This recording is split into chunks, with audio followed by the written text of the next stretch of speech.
Sphere. Last video में हमने analogue electronics 2 के यूनिट 4 का फर्स्ट सेक्शन करा था विच वाज एक्टिव फिल्टर्स। इस वीडियो में हम सेकंड सेक्शन जो है विच इज़ स्पेशलाइज्ड आईसीज वो हम स्टार्ट करने वाले हैं। तो the first IC is 555 timer IC. So 555 timer IC is an 8 pin linear IC जो कि प्रोड्यूस करती है स्टेबल स्क्वायर वेव ऑसिलेशंस। इसकी एप्लीकेशंस है मोनोस्टेबल एंड अस्टेबल मल्टीवाइब्रेटर। इसकी ऑपरेटिंग रेंज है -55 degree Celsius to 125 degree Celsius. ये बहुत ही ज़्यादा wide range of power supply में ऑपरेट कर सकता है 5 वोल्ट से 18 वोल्ट्स तक। बेसिकली ये बहुत ज़्यादा यूज़ क्यों होता है, क्योंकि ये एक्यूरेट टाइम डिलेज जो है प्रोड्यूस करता है। इसकी पिन कन्फिग्रेशन देखते हैं। अभी पढ़ा कि ये क्या है, 8 पिन लीनियर आईसी है, तो 4 हमारी लेफ्ट साइड में होगी, 4 हमारी राइट साइड में होगी। फर्स्ट पिन हमारी ग्राउंड होती है, सेकंड ट्रिगर होती है, थर्ड पे हमको आउटपुट मिलता है, फोर्थ पे रीसेट, फिफ्थ पे वीसीसी, सेवेंथ पे डिस्चार्ज, सिक्स्थ पे थ्रेशोल्ड एंड 5 हमारी कंट्रोल वोल्टेज। अब 555 टाइमर जो है इस आईसी में मेनली 4 कंपोनेंट्स होते हैं। एक हमारा वोल्टेज डिवाइडर सर्किट होता है, दो कंपेरेटर्स होते हैं, एक एसआर फ्लिप फ्लॉप होता है और डिस्चार्ज सर्किट होता है। एक एक कंपोनेंट के बारे में समझते हैं। सबसे पहले हमारा क्या था, वोल्टेज डिवाइडर सर्किट। तो ये कुछ इस तरीके का होता है। यहाँ पे हमारे पास 3 जो है रेजिस्टेंस लगी होती हैं। ये रेजिस्टेंस होती है 5 किलो ओम्स की। इसी से इसका नाम आया 555, क्योंकि 5 किलो ओम्स के 3 हमारे पास रेजिस्टेंसेज होते हैं। अब वोल्टेज डिवाइडर सबसे पहले देखते हैं। ये यहाँ पे लास्ट में ग्राउंड है, तो अगर हम यहाँ पे V1 वोल्टेज लिखना चाहूँ तो वो कितनी होगी, this resistance divided by total resistance. तो क्या आया, this resistance R divide by total कितनी है 3R। R से R कैंसिल, यानी कि V/3 अगर V यहाँ पे पोटेंशियल दिया गया है। तो अगर मैं V2 पर पोटेंशियल देखूँ तो दिस रेजिस्टेंस, कितनी रेजिस्टेंस है 2R divide by total resistance जो कि है 3R। 2R divide by 3R into में टोटल वोल्टेज, यानी कि 2/3V। नेक्स्ट कंपोनेंट आता था हमारा कंपेरेटर्स। कंपेरेटर हमने पढ़े थे ओपैम्प के फर्स्ट यूनिट में ही। तो कंपेरेटर क्या करता है, अगर इसमें 2 इनपुट्स दी गई हैं हमें, हम नॉन इन्वर्टिंग पे V1 दे रहे हैं और इन्वर्टिंग पे V2 दे रहे हैं, तो हमें आउटपुट पे जो है इनका जो डिफरेंस है, डिफरेंशियल वोल्टेज है VD, वो हमें एम्पलीफाई होकर मिलता है।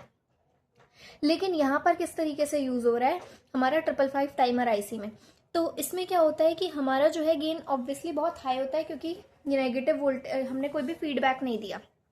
तो अगर V1 हमारा बड़ा है V2 से, यानी पॉजिटिव वाली जो नॉन इन्वर्टेड इनपुट है वो बड़ी है इन्वर्टेड से, तो हमारा जो V0 है वो कितना आता है, पॉजिटिव Vsat या फिर हाई लॉजिक, जिसको हम 1 कह सकते हैं। और अगर हमारी V2 ग्रेटर है V1 से, तो क्या होगा, V0 हमारा आएगा नेगेटिव V सैचुरेशन, जिसको हम लो लॉजिक से डिनोट करते हैं। नेक्स्ट था हमारा SR फ्लिप फ्लॉप। तो SR फ्लिप फ्लॉप क्या होता है, तो ये हमने लास्ट सेम DLCD में पढ़ा है कि SR फ्लिप फ्लॉप में S stands for set, R stands for reset. अगर दोनों ही 0 है तो प्रीवियस स्टेट पर जो भी आउटपुट था वही हमें वापस मिल जाएगा। अगर पहले Q 0 था तो 0 ही रहेगा, अगर 1 था तो 1 ही रहेगा। अगर रीसेट जो है वो 1 है, रीसेट है तो मतलब कि ये जो पूरा है वो रीसेट हो जाएगा, यानी Q 0 आ जाएगा। Q 0 यानी कि Q बार 1। अगर सेट पे 1 है तो हमारी आउटपुट सेट हो जाएगी, यानी हाई लॉजिक मिलेगा, और Q बार फिर 0। और अगर दोनों 1 आ गए तो ये हमारी रेस अराउंड कंडीशन होती है, तो ये इनवैलिड आउटपुट यहाँ पर हमें मिलता है। नेक्स्ट था हमारा डिस्चार्ज सर्किट। तो डिस्चार्ज सर्किट देखते हैं। ये कुछ इस तरीके का होता है कि हमें वोल्टेज है, फिर एक रेजिस्टेंस है, फिर हमारा एक कैपेसिटर है, और ये हमारा स्विच लगा हुआ है। स्विच बेसिकली एक ट्रांजिस्टर होता है, NPN ट्रांजिस्टर। तो अगर स्विच ओपन होगा तो कैपेसिटर हमारा चार्ज होगा। क्यों, अगर स्विच ओपन है तो सारा का सारा वोल्टेज, जो करंट है वो इस तरीके से फ्लो करेगा, तो कैपेसिटर जो है वो चार्ज हो जाएगा। अगर एस क्लोज्ड है तो यहाँ से जो भी ये चार्ज हुआ होगा वो इस तरीके से ग्राउंड में जाके डिस्चार्ज हो जाएगा। तो अगर हमारा स्विच ओपन है तो चार्ज होगा कैपेसिटर, और अगर स्विच क्लोज्ड है तो डिस्चार्ज होगा। ट्रांजिस्टर यहाँ पर लगा होता है हमारा। अगर ट्रांजिस्टर सैचुरेशन रीजन में है तो ट्रांजिस्टर कैसे वर्क करता है, as an open switch, on switch. और अगर रिवर्स बायस में है तो ये ऑफ की तरह वर्क करता है। ये भी हमने लास्ट सेमेस्टर एनालॉग इलेक्ट्रॉनिक्स 1 में पढ़ा था ट्रांजिस्टर के बारे में। अब ब्लॉक डायग्राम देखते हैं 555 टाइमर का। तो सबसे पहले होता है हमारे पास voltage divider circuit. Voltage divider circuit के बाद हमारे पास होते हैं दोनों कंपैरेटर्स, फिर R S flip flop. R S flip flop के बाद हमारे 2 ट्रांजिस्टर्स लगे होते हैं, एक हमारा रीसेट के लिए और एक हमारा डिस्चार्ज के लिए। फिर एंड में होता है हमारे पास एक पावर एम्पलीफायर या नॉट गेट। तो सबसे पहले कंपैरेटर्स की इनपुट देखते हैं। तो कंपैरेटर में जो फर्स्ट अपर कंपैरेटर है उसकी जो इन्वर्टिंग नॉन इन्वर्टिंग टर्मिनल पे इनपुट है वो होता है हमारा थ्रेशोल्ड, जो कि है पिन नंबर 6। नेगेटिव पे हम जो वोल्टेज देते हैं वो यहाँ से आती है, जो कि पीछे हमने V2 पढ़ी थी, 2/3 VCC, और यही हमारा कंट्रोल होता है।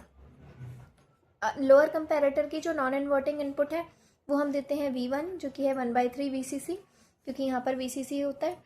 और नेगेटिव इन्वर्टिंग टर्मिनल पे हमारा ट्रिगर होता है सेकेंड पिन। कंट्रोल वाली पिन हमारी होती है 5। इन दोनों कंपैरेटर्स का जो आउटपुट होता है वो RS फ्लिप फ्लॉप में जाता है। फिर जो Q बार होता है वो हमारा पावर एम्पलीफायर यानी कि नॉट गेट में जाता है, और जो कि हमारी फाइनल आउटपुट होती है जो हमें 3 पर प्रोवाइडेड होती है। यहाँ Q बार से ही हमारा डिस्चार्ज सर्किट कनेक्टेड होता है। इसका एक एंड जो है वो ग्राउंड होता है और एक एंड हमारा डिस्चार्ज पिन 7 पिन नंबर। यहाँ पर अगर हम रीसेट की बात करें तो Q बार से ही हमारा ट्रांजिस्टर 1 कनेक्ट होता है, ये ट्रांजिस्टर 2 है, और इसको यहाँ पर 4th पिन में रीसेट दिया जाता है। और एक तरफ से V रेफरेंस जो कि जनरली VCC के इक्वल होती है और दूसरे से Q बार जुड़ा होता है। अब इसकी वर्किंग समझते हैं। तो अगर हमने C1 के यानी अपर कंपैरेटर के नेगेटिव पे कितनी वोल्टेज मिली होती है हमें, 2 VCC/3। अगर हमने VCC यहाँ पर दिया है तो यहाँ पर कितनी मिल रही है, 2 VCC/3। और थ्रेशोल्ड वोल्टेज को हम क्या मान लेते हैं, VT। यहाँ पर जो हम नॉन इन्वर्टिंग टर्मिनल पे दे रहे हैं थ्रेशोल्ड वोल्टेज, इसको मैंने VT अज्यूम कर लिया। तो अगर VT V नेगेटिव से बड़ा है तो आउटपुट में हमें क्या मिलेगा, positive V saturation. Positive V saturation high logic होता है, तो यानी कि हमें क्या मिल गया, R पे 1 इनपुट दिया हमने और S में क्या हो गया, 0। अगर R 1 है, S 0 है, तो Q क्या आ जाएगा, 0। Q 0 तो Q बार 1। R में हमने 1 दिया तो S 0 हो जाएगा, S 0 हो गया तो Q 0 है, Q 0 है तो Q बार क्या हो जाएगा, 1 हो जाएगा। Q बार 1 है तो नॉट गेट के बाद जाकर वो क्या हो जाएगा, आउटपुट में हमें क्या मिलेगा, 3rd पिन पे 0। तो वही यहाँ पर लिखा हुआ है। और Q बार में क्योंकि क्या था, 1 था, तो Q बार यहाँ जा रहा है और यहाँ जा रहा है। अगर Q बार यहाँ जा रहा है Q2 पर, तो Q2 ट्रांजिस्टर क्या हो जाएगा, फॉरवर्ड बायस में होगा। फॉरवर्ड बायस मतलब सैचुरेशन रीजन, यानी कि ऑन की तरह वर्क करेगा। अब दूसरा केस देखते हैं। अगर दूसरा केस नहीं, दूसरे कंपैरेटर का देखते हैं। वोल्टेज जो थी पॉजिटिव ऑफ या फिर non inverting terminal of C2 पर, वो कितनी थी, VCC/3। यहाँ पर दूसरे पे हम क्या देते हैं, ट्रिगर वोल्टेज को मैंने V ट्रिगर मान लिया। अगर V ट्रिगर V पॉजिटिव से बड़ा है तो आउटपुट क्या हो जाएगी, -V सैचुरेशन, क्योंकि इन्वर्टिंग टर्मिनल वाली जो वोल्टेज है वो बड़ी है। -V सैचुरेशन मिलेगा तो यानी S में क्या जा रहा है, लॉजिक 0।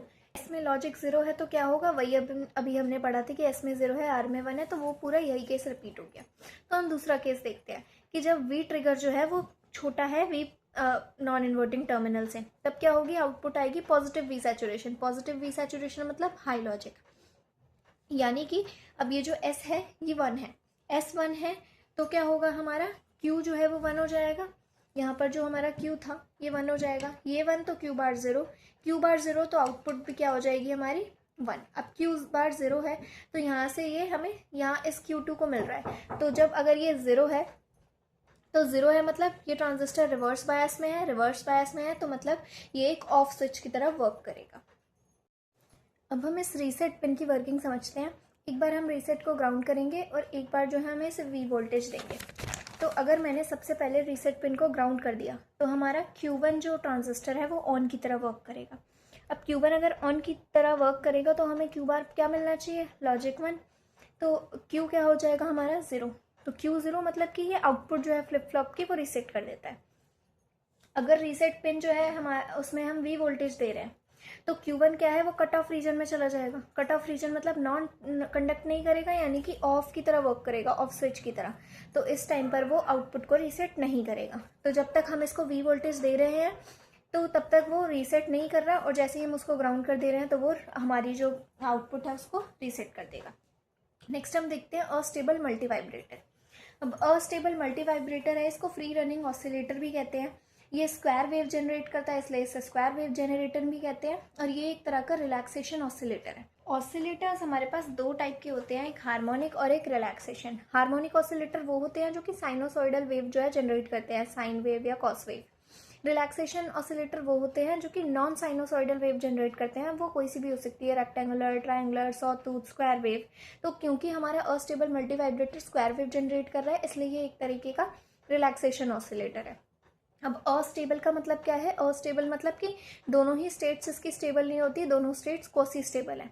मतलब कि हमारा जो आउटपुट है वो कोई सा भी स्टेबल नहीं है, लॉजिक हाई या लॉजिक लो, दोनों जो है एक सर्टेन टाइम पीरियड के बाद ये चेंज करते जाएंगे क्योंकि ये स्टेबल नहीं है। तो इस तरीके की स्क्वायर वेव हमें आउटपुट में मिलती है।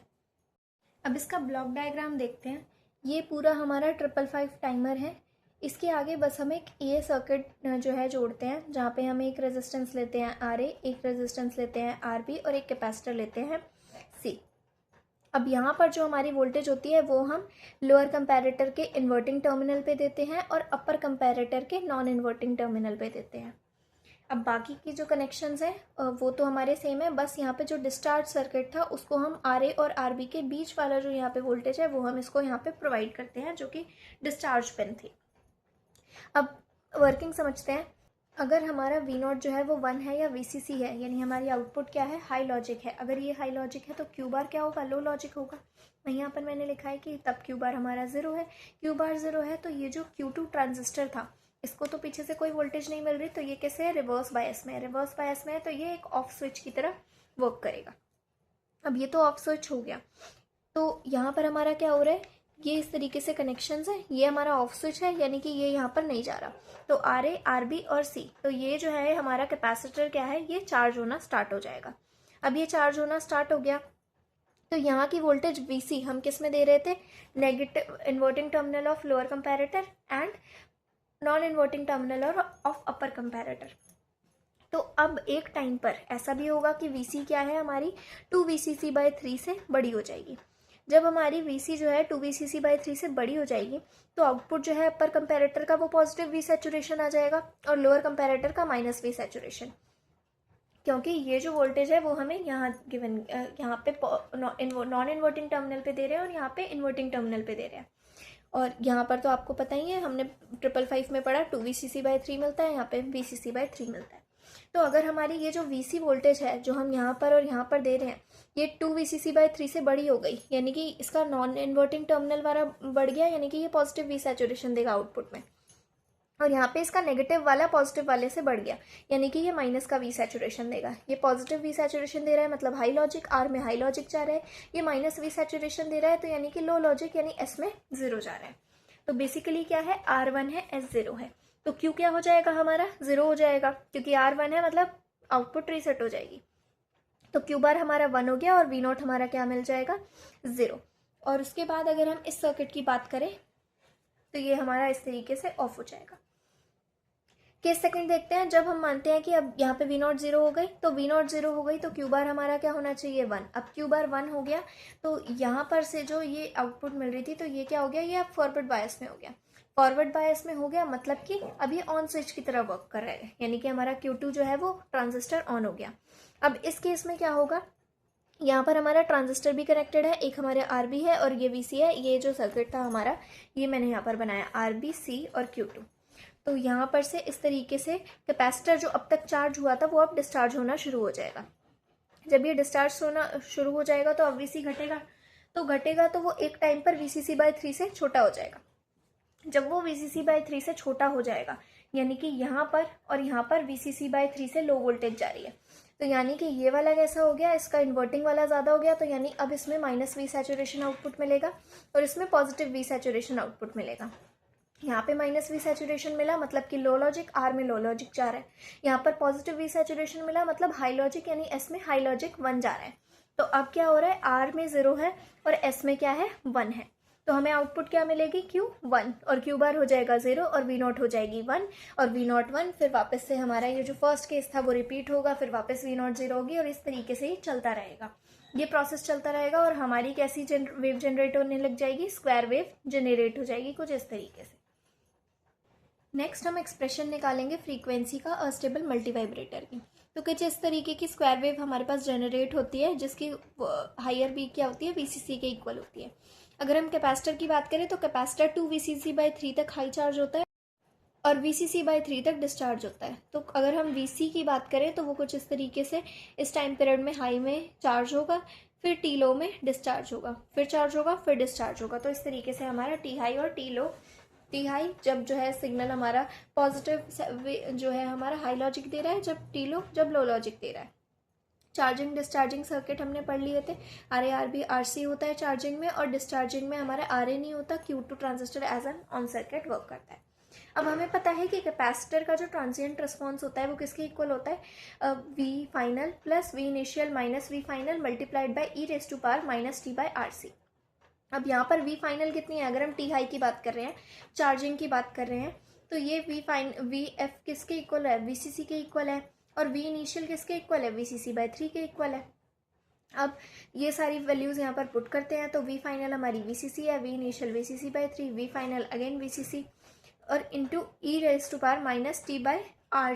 अब यहाँ पे रेजिस्टेंस क्या लेंगे, तो चार्जिंग के टाइम पे हमारा सर्किट था ये, यहाँ पे कितनी रेजिस्टेंस है, RA और RB, तो RA प्लस RB मैंने यहाँ पर लिख दिया क्योंकि दोनों सीरीज में है। अब जब T हमारा T हाई तक है, जब हमारा T हाई है तो VC की वैल्यू कितनी है, VC की वैल्यू कितनी है, 2 VCC/3। तो वही मैंने यहाँ पे अब मैं पुट करूँगी कि जब मेरा T equals to T high है तो VC की वैल्यू 2 VCC/3 है। तो मैंने यहाँ पे VCT पर 2 VCC/3 पुट कर दिया और T की जगह पे T हाई पुट कर दिया। अब अगर मैं इसको सॉल्व करूँ VCC/3 माइनस VCC, तो ये -2 VCC/3 आ गया। अब VCC यहाँ पर भी है, इस टर्म में भी VCC है और यहाँ पर भी VCC, तो मैंने तीनों को कैंसिल कर दिया। अब मेरे पास क्या बच रहा है, 2/3 is equals to 1 plus -2/3 into e⁻⁻t high divided by RA plus RB into में C। अब मैंने क्या करा, यहाँ पर 2/3 था, यहाँ पे 1 था, और ये नेगेटिव वाली टर्म को मैं LHS में ले गई और इस 2/3 को RHS में ले गई। तो e⁻⁻t high divided by RA plus RB into RC, ये किसके इक्वल आ जाएगा हमारे पास, 1 - 2/3 के, 1 - 2/3 के। यहाँ पर 1 था और ये मैं लेफ्ट राइट हैंड साइड ले जाऊँ तो पॉजिटिव से नेगेटिव हो जाएगी, तो 1 - 2/3 जो कि आ जाएगा 1/3 के इक्वल। इसके साथ में कोफिशिएंट क्या था, -2/3 जो कि इस साइड जाके क्या हो जाएगा, +2/3। तो 3 से 3 कैंसिल हो गया। इस 2 को फिर वापस मैंने राइट हैंड साइड ले गई तो ये डिवाइड में आ गया। तो अब क्या वैल्यू आ गई, e⁻⁻t high divided by RA plus RB into C equals to half. अब हम नेक्स्ट क्या लेंगे, इसका लॉग लेंगे। लॉग लेने के बाद हमारे पास क्या आ जाएगा, LHS में -t high divided by RA plus RB into में C। राइट हैंड साइड में क्या आया, ln, अंदर क्या है हाफ। ln हाफ की वैल्यू कितनी होती है, 0.69, नेगेटिव का, नेगेटिव से नेगेटिव कैंसिल। टी हाई की वैल्यू कितनी आ गई, 0.69 RA plus RB into C, ये हमारा क्या है, चार्जिंग टाइम है। अब क्या करते हैं, लो के लिए निकालते हैं। तो जब हमारा टी लो है तो VC की वैल्यू VCC/3 थी। डिस्चार्जिंग के लिए टाइम की हमने क्या लिया, T की वैल्यू T लो ली, वहाँ पर हमारी VCC की वैल्यू VCT की वैल्यू कितनी आ गई, VCC/3। फाइनल क्या होगा, कब तक डिस्चार्ज होगा, जब तक 0 नहीं हो जाता, और इनिशियल कहाँ से शुरू करा था, 2 VCC/3 से। सारी वैल्यूज पुट करते हैं, VCT की जगह पर VCC/3, V फाइनल की जगह 0, V इनिशियल की जगह 2 VCC/3, V फाइनल की जगह 0, e⁻⁻t की जगह पर T लो, और R हमारा सिर्फ डिस्चार्जिंग वाले पार्ट में सिर्फ हमारा RB होता है, तो इसीलिए RB इंटू C। अब यहाँ पर ये तो 0 है, ये तो 0 है, बेसिकली ये वाली टर्म क्या है पूरी RHS में 2 VCC/3 इंटू में e⁻⁻t low divided by RBC। तो ये VCC/3 कैंसिल हो जाएगा, यहाँ पर बच गया 1, यहाँ पर बच गया 2। अब 2 इंटू में ये वाली टर्म, तो इस एक्सपोनेंशियल वैल्यू कितनी हो गई, इस 2 को मैं लेफ्ट हैंड साइड ले जाऊँ तो डिवाइड में हो जाएगा, तो इक्वल्स टू हाफ। अब फिर से इसका क्या करेंगे, लॉग लेंगे। लॉग लेने के बाद हमारे पास क्या आ जाएगा, T low divided by RBC is equals to log of 1/2। log of 1/2 कितना होता है, माइनस ऑफ 0.69, माइनस से माइनस कैंसल। टी लो की वैल्यू कितनी आ गई, 0.69 इंटू RB इंटू C, ये क्या हो गया हमारा डिस्चार्जिंग टाइम। तो हमारे पास टी हाई आ गया, टी लो आ गया, तो हम T on period T total period निकालते हैं। तो T0 equals to T high plus T low, यानी कि 0.69 RA plus RB into C, ये हमारा चार्जिंग टाइम था, टी हाई था, और 0.69 इंटू RB इंटू C, ये हमारा डिस्चार्जिंग टाइम यानी कि टी लो था। इसको प्लस करेंगे तो RB 2 RB हो जाएगा, तो यानी कि टोटल टाइम हमारा T0 कितना आया, 0.69 into RA plus 2 RB into C। अब हम फ्रीक्वेंसी निकालते हैं, F0 किसके इक्वल होता है, 1/T0 के। टी नॉट की वैल्यू पुट करी, वो कितनी थी 0.69 into R A plus 2 RB into C. 1/0.69 किसके इक्वल होता है 1.45 के, divided by R A plus 2 RB into C. ये हमारे एफ नॉट की वैल्यू आ गई। अब ड्यूटी साइकिल निकालते हैं। ड्यूटी साइकिल क्या होता है, T on divided by total. T on मतलब हमारा टी हाई कि कितने टाइम तक चार्जिंग हो रही है, तो टी ऑन का मतलब क्या है टी हाई, और टी टोटल मतलब टी नॉट। यहाँ पे पुट करा 0.69 into R A plus R B into C, और टी नॉट क्या है 0.69 into R A plus 2 RB into C. तो 0.69 से 0.969 कैंसिल, ड्यूटी साइकिल की वैल्यू आ गई सी से C cancel, R A plus R B divided by R A plus 2 RB। तो इसके बेसिस पर न्यूमेरिकल्स आ सकते हैं। अब कुछ क्वेश्चंस देखते हैं। तो सबसे पहला क्वेश्चन की फ्रीक्वेंसी निकालो और ड्यूटी साइकिल निकालो एक 555 अस्टेबल मल्टी वाइब्रेटर के लिए, जिसमें सी 0.01 म्यू एफ है, आर ए 2 किलो ओम के इक्वल है, आर बी 100 किलो ओम के इक्वल है। तो एफ नॉट की वैल्यू क्या थी 1.45 divided by R A plus 2 RB into C. सब में वैल्यूज पुट करी, सॉल्व करोगे आपका 714.2 हर्ट्ज आ जाएगा। खुद से कैलकुलेट कर देखना। नेक्स्ट ड्यूटी साइकिल पूछा था, तो ड्यूटी साइकिल क्या होता है T height divide by T naught, और सारा सॉल्व करके हमारे पास क्या आया था R A plus R B divided by R A plus 2 RB। तो क्योंकि दोनों ही रेजिस्टेंस है ऊपर नीचे, तो मुझे किलो ओम लगाने की ज़रूरत नहीं है। तो आर ए की जगह पर 2, RB की जगह पर 100, और यहाँ पर सेम पुट करा, हमारा क्या आ गया 102 डिवाइड बाई 202। इसको सॉल्व करोगे आपका 0.505 आ जाएगा। अगर परसेंटेज में निकालना है तो 100 से मल्टीप्लाई करेंगे 50.5%। नेक्स्ट क्वेश्चन देखते हैं। अगेन हमें क्या बोला है, डिजाइन करो एक अस्टेबल मल्टी वाइब्रेटर जिसकी आउटपुट फ्रीक्वेंसी इतनी है एंड 60% ड्यूटी साइकिल है। अब पहले हमें वैल्यूज देकर एफ नॉट और ड्यूटी साइकिल पूछा था, अब इसका उल्टा है कि एफ नॉट और ड्यूटी साइकिल दे दिया, अब हमें बोला डिजाइन करो। तो डिजाइन में आपको डायग्राम बनाकर आना है विद द वैल्यूज। तो हमें यहाँ पर आर ए, आर बी और सी निकालना पड़ेगा। सबसे पहले ड्यूटी साइकिल दिया है, तो ड्यूटी साइकिल का फॉर्मूला क्या था R A plus R B divided by R A plus 2 RB equals to 60% है, तो 60 डिवाइडेड बाय 100 यानी कि 0.60।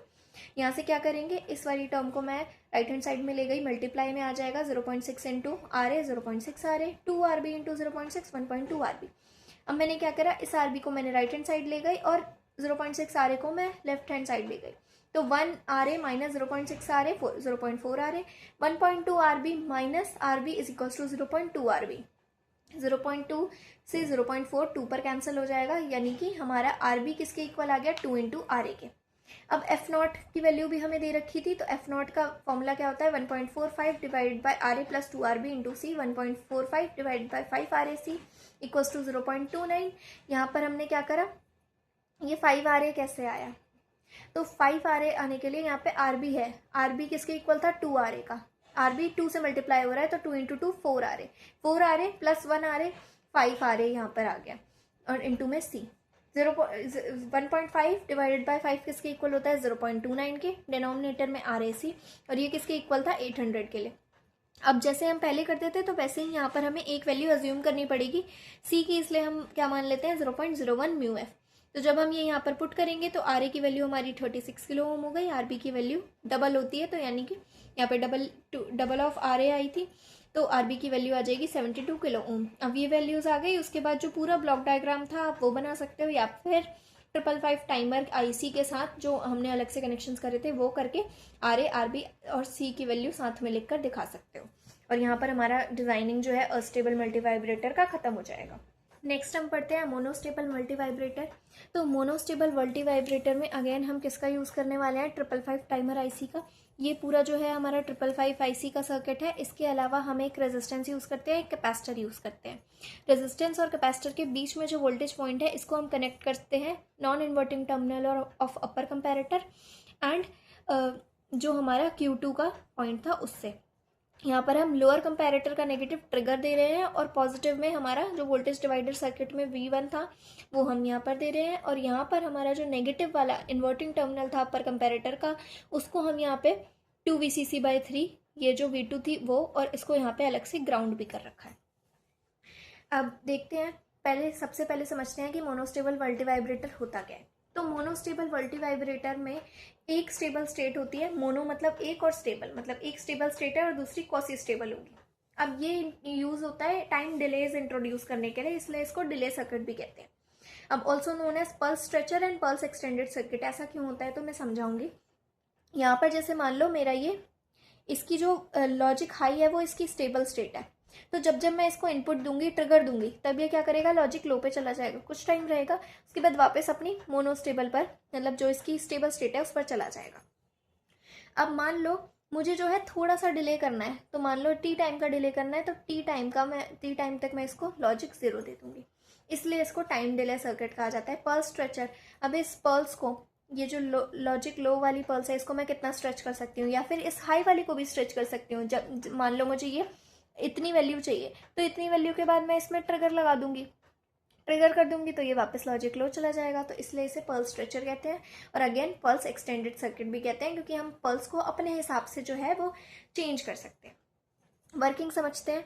अब सबसे पहला केस, जब हमने ट्रिगर इनपुट अप्लाई नहीं करा, ट्रिगर इनपुट अप्लाई नहीं करा तो वी नॉट हमारी क्या होगी, 0 होगी, क्यू बार हमारा 1 होगा क्योंकि वी नॉट 0 है, और क्यू बार, अगर ये वाला जो क्यू बार है ये 1 है, तो यहाँ पर हमें फॉरवर्ड बायस मिलेगा, यानी Q2 जो है वो ऑन ट्रांजिस्टर की तरह वर्क करेगा। क्योंकि Q2 ऑन ट्रांजिस्टर की तरह वर्क कर रहा है, तो ये हमारे सर्किट में क्या हो गया, ये कैपेसिटर है और ये Q2 है, और ये दोनों ग्राउंड हो रखे हैं। तो जो हमारी VC की वोल्टेज है वो क्या होगी, डिस्चार्ज होनी शुरू हो जाएगी, तो यानी कि VC इक्वल्स टू 0 वोल्ट, और कैपेसिटर जो है वो डिस्चार्ज होगा।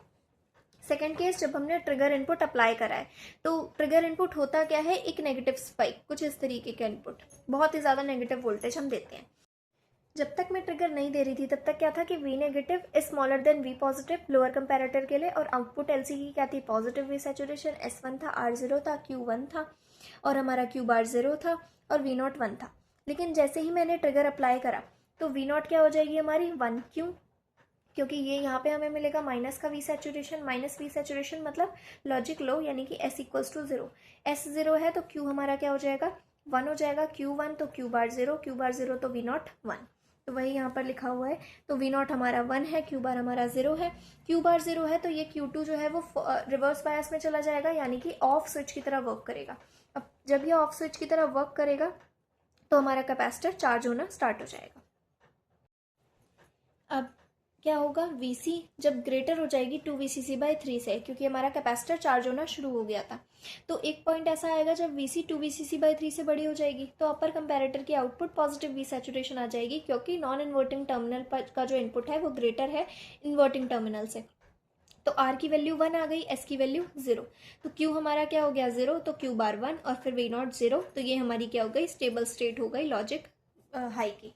तो मतलब जब हम जो है ट्रिगर दे रहे हैं तब हमारा लॉजिक लो हो जाएगा, सॉरी मैंने उल्टा बोल दिया, जब हम ट्रिगर दे रहे हैं तो हमारी लॉजिक क्या हो जाएगी, लॉजिक हाई हो जाएगी, जो कि हमारे अनस्टेबल स्टेट है। और जब ऐसे नॉर्मली चल रहा है, जब हम कोई ट्रिगर नहीं दे रहे, तो हमारी लॉजिक क्या है, 0 है, और वो ऐसे ही चलता रहेगा। तो T0 ये हमारा टोटल टाइम हो गया, ये जो जिस टाइम के लिए हमारी जो पल्स है वो लॉजिक हाई जा रही है, यानी अनस्टेबल स्टेट में जा रही है, वो हमारी पल्स ड्यूरेशन है, और बाकी ये जो है ये हमारी क्या है, स्टेबल स्टेट है। अब इसका रिस्पॉन्स, ट्रांजिएंट रिस्पॉन्स देखते हैं। हमें पता है VCT की वैल्यू कितनी होती है, V final plus V initial minus V final multiplied by e⁻−t/RC। अब V फाइनल सबसे पहले जब हम चार्जिंग के लिए देख रहे हैं तो VCC है, और V इनिशियल 0 है, तो VCT is equals to VCC plus 0 minus VCC into e⁻−t/RC। तो यहाँ से दोनों से VCC कॉमन ले लिया, मेरे पास क्या बच गया, 1 माइनस e⁻−t/RC। अब जब T की वैल्यू T0 है, T की वैल्यू T0 है, तो हमारे VCT की वैल्यू क्या है, 2VCC/3। तो ये वही मैंने यहाँ पर पुट करा, VCC से VCC कैंसिल हो गया, ये जो मेरा माइनस वाला जो भी टर्म है ये मैं LHS में ले जाऊंगी, और 2/3 को RHS में ले जाऊंगी, तो 1 माइनस 2/3 1/3। अब ये किसके इक्वल है, e⁻−t0/RC के, तो इसका मैंने लॉग ले लिया, लॉग लेने पर क्या आ जाएगा, -t0/RC is equals to log of 1/3। Log of 1/3 की वैल्यू -1.09, माइनस से माइनस कैंसर, T0 की वैल्यू कितनी आ गई, 1.09 RC, जो कि हमारा क्या है, चार्जिंग टाइम है।